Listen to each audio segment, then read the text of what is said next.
Hi viewers, welcome to சின்னக்கா சமையல். இன்றைக்கி பார்த்திங்கனாக்கா நம்ம எள்ளு சாதம், வெள்ளை எள்ளை கொண்டு நான் செஞ்சுருக்கேன். அதுக்கு தேவையான உபகரணங்களும் எடுத்து வச்சுட்டுருக்கேன். இப்போ பாருங்கள், நல்ல கடாயை நல்லா காய வச்சுட்டு வெள்ளை எள்ளு 2 அல்லது 3 ஸ்பூன், நம்ம டேபிள் ஸ்பூன் பயன்படுத்துகிறோம் இல்லையா, அந்த 3 டேபிள் ஸ்பூன் அளவுக்கு வெள்ளை எள்ளு சுத்தம் பண்ணி எடுத்துகிட்டு அது பார்த்திங்கனாக்கா நல்லா வறுத்து எடுத்துடுறோம். வெள்ளை எள்ளு, அதுக்கப்புறமா இது கூட பார்த்திங்கனாக்கா கடலைப்பருப்பு 1 ஸ்பூன் அளவு, உளுத்தம்பருப்பு 1 ஸ்பூன் அளவு போட்டு நம்ம நல்லா அதையும் நல்லா வறுத்து எடுத்துடுறோம். தனித்தனியாக தான் எல்லாம் ஒன்றா போட்டோம்னாக்கா எள்ளு ரொம்ப கருகி போயிடும். அதனால் கடலைப்பருப்பையும் உளுத்தம்பருப்பையும் தனியாகவும் எள்ளை தனியாகவும் வறுத்து எடுத்துட்டுருக்கேன். நல்லா வறுத்து எடுத்துகிட்டு அந்த இது பச்சை வாசம் போயிடும். வறுத்து எடுத்ததுக்கப்புறமா இது கூட கொஞ்சம் நறுக்கின தேங்காய், நல்ல கொಬ್ಬரியாக இருக்கிற தேங்காய், கொಬ್ಬரியாக இருக்கிற தேங்காய் நம்ம பண்ணும்போது பார்த்திங்கனாக்கா கொஞ்சம் பூ மாதிரி கிடைக்கும். நல்ல மையை அரைக்கும் போது பார்த்திங்கனாக்கா நமக்கு அந்த பவுட்ரு சூப்பராக கிடைக்கும். இது அதே போல் நல்ல பவுடராக நம்ம செய்ய வேண்டாம். கொஞ்சம் கொரன்னு இருக்கிற மாதிரி பண்ணிக்கிட்டோம்னாக்கா சாப்பிடும்போது நம்ம கடிக்கிறதுக்கு பல்லுப்படும். அப்போ நமக்கு சூப்பராக இருக்கும். நீங்கள் செய்ய பாருங்கள். தேங்காய் கொஞ்சம் எடுத்துகிட்டு நான் அதையும் தனியாக நல்லா வறுத்து எடுத்துட்டோம். இந்த 4 அதாவது வெள்ளை எள்ளு, கடலைப்பருப்பு, உளுந்தம்பருப்பு, வரமிளகாய் ஒரு 2 போட்டிருக்கேன். அடுத்து தேங்காய், இதையெல்லாம் ஒன்றா போட்டு நம்ம மிக்சியில் போட்டு நல்லா ஒரு கொரகொரப்பாக கொஞ்சம் மிக்சியில் போட்டு எடுத்து வச்சிடுறோங்க.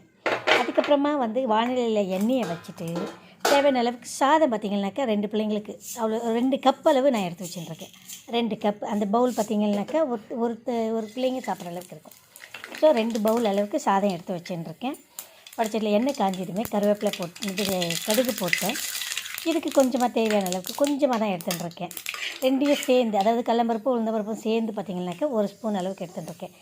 நல்லா வறுவிடட்டும். வறண்ட பின்னாடி நமக்கு நீல வாக்கில் நறுக்கி வச்சுருக்கிற வெங்காயம், நான் நறுக்கி வச்சுருக்கிற வெங்காயம் அது போட்டோம். அடுத்து கருவேப்பிலை, பச்சை மிளகாய் ஒரு 4 எடுத்துட்டுருக்கேன். இது டேஸ்ட்டுக்காக தான், காரத்துக்காக இல்லை, டேஸ்ட்டுக்காக. ஏன்னா நம்ம ஏற்கனவே பொடியில் காஞ்ச மிளகாய் சேர்த்துட்டோம் இல்லையா, வரமிளகாய் சேர்த்துட்டோம். அதனால் இது டேஸ்ட்டுக்காக வேண்டி பச்சை மிளகாய் லேசாக கீறி இருக்கேன். அதில் அவ்வளோதான். கருவேப்பிலை போட்டு நல்லா இந்த பச்சை வாசம் போகிற வரைக்கும் நல்லா வணக்கிடுங்க. வணக்கினதுக்கப்புறமா எடுத்து வச்சுருக்கிற சாதத்தை எடுத்து அதில் போட்டுட்டு நல்லா மேலே கிளறி விடுவோம்.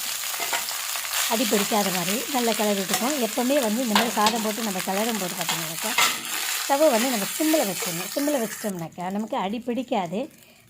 டென்ஷன் இல்லாமல் நம்ம கலரிக்கலாம். தேவையான அளவுக்கு சால்ட்டு, சாதத்துக்கு தேவையான அளவுக்கு நம்ம சால்ட்டை பயன்படுத்திக்கிறோம்.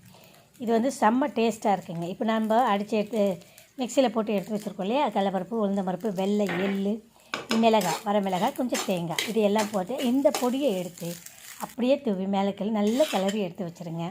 திரும்பவும் ஒரு முறை சால்ட்டு பார்த்துக்கோங்க. உப்பு தான் நமக்கு கரெக்டாக அந்த சுவையை கொடுக்கும் இல்லையா. ஸோ சால்ட்டு போட்டு கொத்தமல்லி, புதினா அலம்பி எடுத்து நறுந்தேன். இதை போட்டு கிளறிட்டு எடுத்து கொஞ்சம் நேரம் மூடி வச்சுட்டு பிள்ளைங்களுக்கு எடுத்து பரிமாறும்போது சூப்பராக இருக்குது. பிள்ளைங்களுக்கும் செய்து கொடுங்க. அவசரத்துக்கு செய்யக்கூடிய சமையல்களில் இதுவும் ஒன்று. சாதம் மட்டும்தான் இருக்குது, சாம்பார் இல்லை அப்படின்னும் போதோ, இல்லை சாம்பாரில் என்னால் சாப்பிட முடியாதுன்னு அடம்பிடிக்கும் போதோ குழந்தைங்களுக்கு இப்படி மாற்று உணவு செய்து கொடுக்கலாம். அவங்களுக்கு ஒரு ரொம்ப டேஸ்டியாகவும் பார்க்கும்போது ஒரு அட்ராக்டாகவும் இருக்கும்போது அது விரும்பி சாப்பிடுவாங்க. அதனால் அருமையான சின்னக்க சமையலை பார்த்திங்கனாக்கா இன்றைக்கி வெள்ளை எள்ளு சாதம் சூப்பராக இருக்குது.